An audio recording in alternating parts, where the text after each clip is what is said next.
नमस्कार दोस्तों, मैं हूँ डिजिटल अरिंदम और आपको मैं आज बताऊँगा क्या होता है search engine optimisation.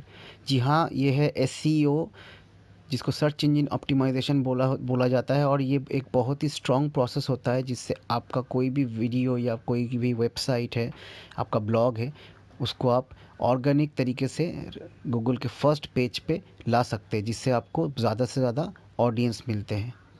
Search engine optimisation काम करता है आपके सर्च टर्म पे जो कि आप किसी सर्च इंजन पे टाइप करते हैं या फिर सर्च करते हैं या फिर यूट्यूब में भी आप सर्च करते हैं तो वो इसी टेक्निक से आपका वीडियो या फिर आपका वेबसाइट या वेब पेज जो भी है वो रैंक करता है।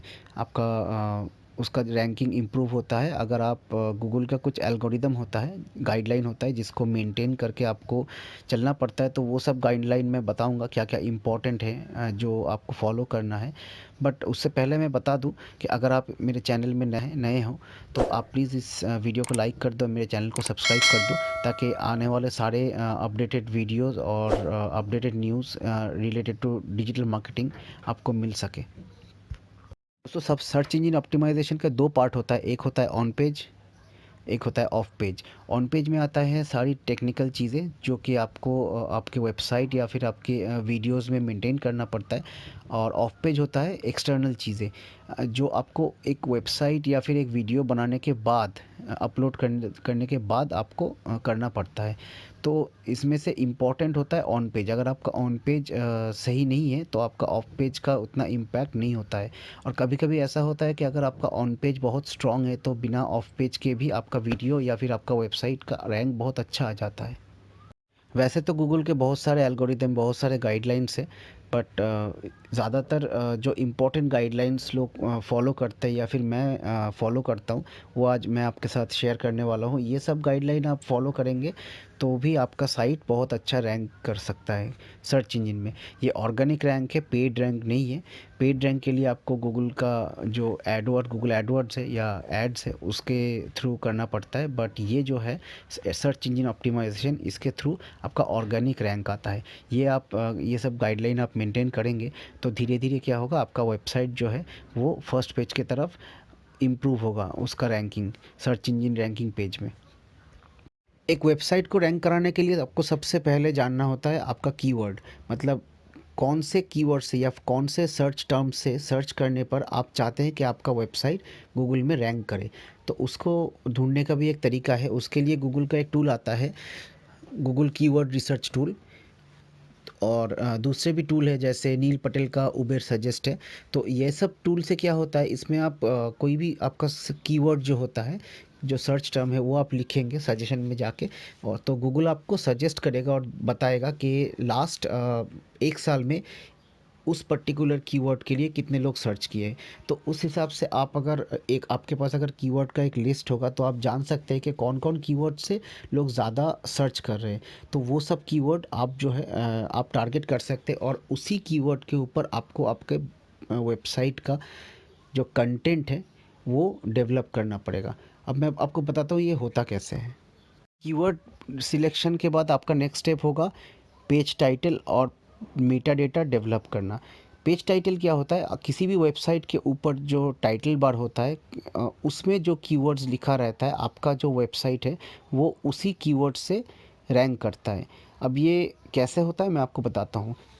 मान लीजिए मेरा वेबसाइट है, मैं एक डिजिटल मार्केटर हूँ तो और मेरा वेबसाइट मैं चाहता हूँ कोई भी गूगल में आके सर्च करेगा डिजिटल मार्केटिंग कंसल्टेंट या फिर डिजिटल मार्केटिंग कंसल्टेंट इन कोलकाता, तो मैं चाहता हूँ मेरा वेबसाइट रैंक करे।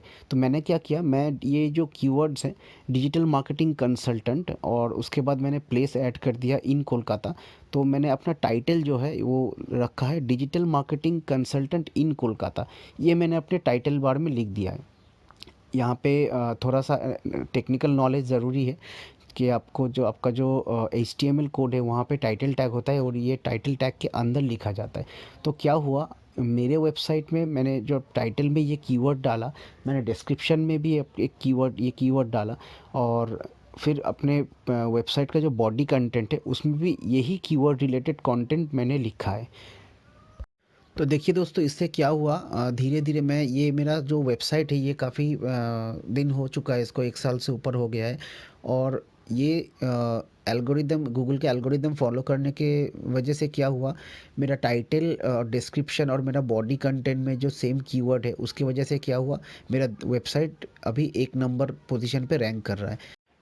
पेज टाइटल और मेटा डेटा के बाद जो आपका थर्ड स्टेप होता है वो होता है कंटेंट क्रिएशन। कंटेंट होता है सबसे इम्पोर्टेंट पार्ट एसईओ के लिए, क्योंकि कंटेंट में अगर आपका कीवर्ड ठीक ठीक तरह से प्लेस नहीं करेंगे तो आपका वेबसाइट जो है वो रैंक नहीं करेगा।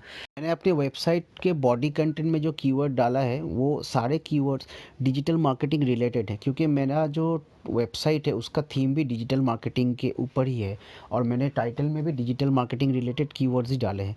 तो ये बहुत इंपॉर्टेंट है कि जब आप कीवर्ड सिलेक्शन में से कीवर्ड सिलेक्ट करेंगे तो वो सारे सर्च टर्म रिलेटेड होना चाहिए।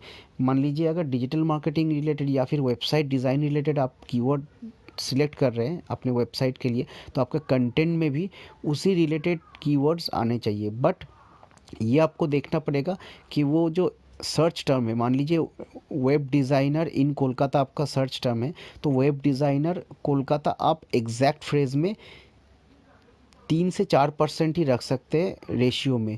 मान लीजिए आपका पूरे वेबसाइट के एक पेज में, होम पेज में अगर 1000 वर्ड आप देते हैं तो 1000 वर्ड में आप 3 to 4% ही एग्जैक्ट फ्रेज में आपका वो कीवर्ड रहना चाहिए। तो मतलब 30 से 40 बार ही आप एग्जैक्ट फ्रेज में वो कीवर्ड वेबसाइट डिज़ाइनर कोलकाता रख सकते हैं। अदरवाइज़ आप क्या कर सकते हैं, ये एक ट्रिक है, आप उसी कीवर्ड के अलग अलग वेरिएशन करके यूज़ कर सकते हैं अपने पूरे पेज के बॉडी कंटेंट में। तो क्या होता है, सर्च इंजन को पता लगता है कि हाँ ये जो वेब पेज है वो आप पर्टिकुलर इसी कीवर्ड्स के लिए बनाए हैं, तो वो उस वेब पेज को उस कीवर्ड के लिए प्रायोरिटी देता है और उस पर्टिकुलर कीवर्ड के लिए वो पेज आपका रैंक पाता है।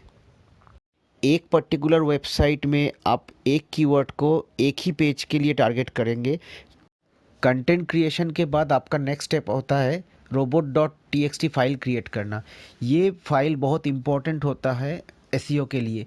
Robot dot T x T file को सर्च इंजन क्रॉल करता है और उसमें लिखा होता है कि सर्च इंजन को कौन सा फाइल या फोल्डर आपका क्रॉल करना चाहिए और कौन सा नहीं करना चाहिए। मतलब आप वहाँ पे सर्च इंजन को डायरेक्शन दे सकते हैं कि हाँ ये मेरा इम्पोर्टेंट फाइल्स नहीं है, इसको तुम इग्नोर कर दो। वहाँ पे एक कमांड लिखना पड़ता है और उस कमांड को पढ़ने के बाद सर्च इंजन आपको लेस इम्पॉर्टेंट जो फाइल होता है या फिर अनवांटेड जो फाइल होता है उसको स्किप करके सिर्फ इम्पॉर्टेंट पेजेस या फाइल्स जो है उसी को इंडेक्स करता है। इसके बाद आता है एक्सएमएल साइट मैप। ये एक साइट मैप है जो आपके वेबसाइट का अलग अलग पेजेस का लिस्टिंग यहाँ पे क्रिएट होता है और जो एक्सएमएल फॉर्मेट में होता है। ऑनलाइन बहुत सारा फ्री टूल है, फ्री वेबसाइट है जहाँ पे अगर आप अपने वेबसाइट का यूआरएल देंगे तो वहाँ पे आपका एक्सएमएल साइट मैप क्रिएट हो जाएगा। बट यहाँ पे ध्यान रखना है कि जब आप एक्सएमएल साइट मैप बनाएंगे तो उसमें एक हर वेब पेज के लिए, हर एक यूआरएल के लिए एक प्रायोरिटी का टैग होता है। उसमें होम पेज का टैग हमेशा नंबर 1 होता है जो सबसे इम्पोर्टेंट होता है और उसके बाद जितने भी आपका इम्पोर्टेंट पेजेस होगा उसमें आप प्रायोरिटी 0.90 सेट कर सकते हैं और जो पेज जितना लेस इम्पोर्टेंट होगा उसका प्रायोरिटी उतना ही कम होगा। इस तरह से आप सर्च इंजन को डायरेक्शन दे सकते हैं कि कौन सा पेज आपके लिए इम्पोर्टेंट है और कौन सा पेज आपके लिए लेस इम्पोर्टेंट है। ऑन पेज एसईओ का नेक्स्ट स्टेप है गूगल वेबमास्टर में अकाउंट क्रिएट करना। गूगल वेबमास्टर एक फ्री टूल है जहाँ पे आपको एक अकाउंट क्रिएट करना पड़ता है। आपके पास अगर एग्जिस्टिंग कोई जीमेल अकाउंट है तो आप उससे भी यूज़ करके इसमें लॉगिन कर सकते हैं और आपका जो वेबसाइट है वो आप यहाँ पे सबमिट करेंगे। तो क्या होगा, उसके हिसाब से आपका वेबसाइट का जो परफॉर्मेंस है, आपका वेबसाइट किस कीवर्ड से रैंक कर रहा है या फिर क्या क्या प्रॉब्लम्स या एरर्स अगर कुछ है आपकी वेबसाइट में, तो वो गूगल आपको बताता है। But Google webmaster account use करने के लिए आपको अपना ओनरशिप जो है आपका वेबसाइट का वो वेरीफाई करा लेना पड़ेगा। वहाँ पे 2-3 तरीके से वेबसाइट का जो ओनरशिप है वो वेरीफाई होता है। आप अगर इस गूगल वेबमास्टर में अकाउंट क्रिएट करेंगे या फिर अपने कोई भी जीमेल आईडी से आप लॉगिन करेंगे तो वहाँ पे आपको ऑप्शन दिखाया जाएगा कि प्लीज़ वेरीफाई योर ओनरशिप। तो ओनरशिप वेरीफाई हो जाने के बाद जब आप गूगल वेबमास्टर के डैशबोर्ड में जाएंगे तो आपको वहाँ पे एक साइट मैप बोल के एक टैब मिलेगा। वहाँ पे जाके आपको जो आपका एग्जिस्टिंग साइट मैप है, एक्सएमएल साइट मैप जिसको आपने क्रिएट किया है और अपलोड किया है अपने रूट डायरेक्टरी में, वो आपको सबमिट करना है। तो उससे क्या होगा, जितने भी आपके वेब पेजेस उस साइट मैप में लिस्टेड है वो सारे के सारे गूगल एक एक करके क्रॉल करेगा। और अगर कुछ भी एरर है या कुछ भी सजेशन है आपके वेबसाइट को लेकर तो वो आप गूगल आपको बता देगा।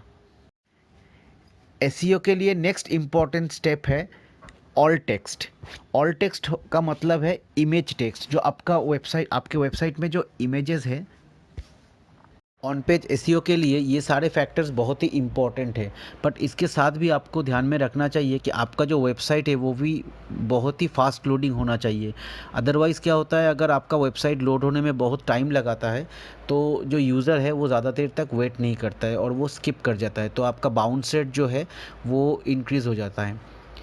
तो बाउंस रेट हमेशा 40% या उसके नीचे होना चाहिए, ये रिकमेंडेड है। अगर वो ज़्यादा होता है तो अब वो आपके वेबसाइट के रैंक के लिए, ऑर्गेनिक रैंक के लिए एकदम ही सही नहीं है। ऑन पेज एसईओ के बाद आता है of page SEO. Of page SEO में सबसे ज़्यादा इम्पॉर्टेंट है आज के डेट में लिंक बिल्डिंग। आपका जो लिंक पॉपुलैरिटी है, मतलब आपके साइट को अगर कोई एक्सटर्नल साइट जो कि सेम डोमेन या सेम इंडस्ट्री में है, वो साइट अगर आपके साइट को एक लिंक देता है किसी भी पेज से, होम पेज से लिंक मिलता है तो बहुत अच्छा है आपके साइट के लिए, या फिर कोई भी इनर पेज से अगर एक लिंक मिलता है तो वो होता है एक बहुत ही वैल्यूएबल इनपुट होता है आपके साइट के लिए, जो आपके साइट का जो वर्थ है उसको इंक्रीज़ करता है। और गूगल रिकमेंड करता है हमेशा कि जो ये लिंक बिल्डिंग है, लिंक पॉपुलैरिटी है, वो आपका जो इंडस्ट्री है वो सेम इंडस्ट्री में आपका ग्रो करे। बट ध्यान में रखना है कि ये जो लिंक पॉपुलैरिटी है वो नेचुरल तरीके से ग्रो करना चाहिए। मान लीजिए कि आज आपका लिंक पॉपुलैरिटी 10 है, मतलब 10 साइट से आपको लिंक मिल रहा है, और अगले दिन ही आपके लिंक पॉपुलैरिटी 500 हो गया, तो वो नेचुरल नहीं है। इससे पता लगता है कि या तो आपने कुछ पेड लिंक ख़रीदा है या फिर जो लिंक आपको मिला है वो हाई क्वालिटी लिंक्स नहीं है। तो क्वांटिटी के साथ साथ आपका क्वालिटी भी मेंटेन होना चाहिए और ये जो लिंक है वो नेचुरली ग्रो होना चाहिए। अब लिंक बिल्डिंग के अंदर बहुत सारे लिंक है। एक होता है सोशल मीडिया लिंक, दूसरा होता है नॉर्मल वेबसाइट लिंक, या फिर ब्लॉग लिंक भी हो सकता है। आप कोई ब्लॉग में जाके कमेंट कर सकते हैं, उस वहाँ पे अगर आपका जो वेबसाइट का लिंक आप डालते हैं अपने वेबसाइट को, वो अगर अप्रूव हो जाता है तो वो भी एक तरह का लिंक होता है। इसके साथ आता है आपका article submission, press release submission. इसके थ्रू भी आपको लिंक जनरेट आप कर सकते हैं। तो ये लिंक बिल्डिंग एक बहुत ही बड़ा टॉपिक है जिसमें डिफरेंट टाइप के लिंक्स आते हैं। जैसे पहले होता था डायरेक्टरी सबमिशन, अभी वो डायरेक्टरी सबमिशन में उतना क्वालिटी लिंक नहीं मिलता है, इसलिए अभी बिज़नेस प्रोफाइल पेज बनाया जाता है जिसमें बिज़नेस डायरेक्टरी से लिंक मिलता है। दूसरा होता है आपका आर्टिकल सबमिशन, उसके बाद आता है सोशल बुक मार्किंग, फिर आता है प्रेस रिलीज डिस्ट्रीब्यूशन। तो ये सब तरीके हैं जिससे आप अपने वेबसाइट का लिंक पॉपुलैरिटी को ग्रो कर सकते हैं। इसके बाद नेक्स्ट इम्पॉर्टेंट पॉइंट है सोशल मीडिया। सोशल मीडिया इसलिए इम्पॉर्टेंट है कि सोशल मीडिया के जो अच्छे साइट्स हैं, जो हाई क्वालिटी साइट्स हैं, जैसे फेसबुक, ट्विटर, लिंक्डइन, इंस्टाग्राम, इन सब साइट से अगर आपको आपके वेबसाइट को एक लिंक मिलता है और उसका तो आपके वेबसाइट का जो वैल्यू है वो ऑटोमेटिकली ग्रो करता है, क्योंकि ये सब साइट बहुत ही हाई वैल्यू साइट हैं। जैसे फेसबुक हो गया, इंस्टाग्राम हो गया, ट्विटर हो गया, लिंक्डइन हो गया। तो आप अगर आपको अपने वेबसाइट का रैंक को इम्प्रूव करना है तो आपको ये सब साइट में लिंक प्रोफाइल क्रिएट करना पड़ेगा, और वहाँ पे एक वेबसाइट का सेक्शन होता है, वो वहाँ पे भी आप ऐड कर सकते हैं। या फिर अगर यहाँ पे जैसे फेसबुक में मान लीजिए, आप ट्विटर में मान लीजिए, आप अलग अलग पोस्ट करते हैं, तो उस पोस्ट में भी आप अपने साइट का लिंक शेयर कर सकते हैं। मैं आशा करता हूँ ये वीडियो आपके वेबसाइट के रैंक को इम्प्रूव करने में मदद करेगी। मेरा ये वीडियो आपको पसंद आया तो ये वीडियो लाइक ज़रूर कीजिएगा और मेरे चैनल को सब्सक्राइब करना मत भूलिएगा।